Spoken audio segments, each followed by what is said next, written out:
રાજકોટમાં ગુજસી ટોકના આરોપીઓનો આતંકનો મામલો। જેલમાંથી છૂટ્યા બાદ ગુજસી ટોકના આરોપીઓએ પોલીસ પર કર્યો હુમલો। રાજકોટ પોલીસ પર સોડાની બોટલોના ઘા કરી પોલીસને રસ્તા પર દોડાવી હતી। પોલીસ પર હુમલાની ગઈકાલે મોડી રાત્રિના સમયે બની હતી ઘટના।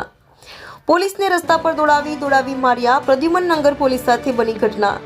પ્રદ્યુમન નગર પોલીસે 3 આરોપીઓને સકંજામાં લઈ આરોપીની ઝાક મોકળા કરી નાખ્યા। મુખ્ય આરોપી હજુ પણ ફરાર।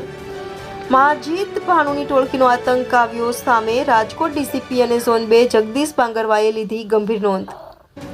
ત્રણેય આરોપીઓની પોલીસે કાઢ્યું સરઘસ। પકડાયેલ આરોપીઓના નામમાં સાવન ઉર્ફે લાલી વાઘેલા, સમીર ઉર્ફે ધમો શેખ, અશરફ શિવાણીની ધરપકડ કરાઈ।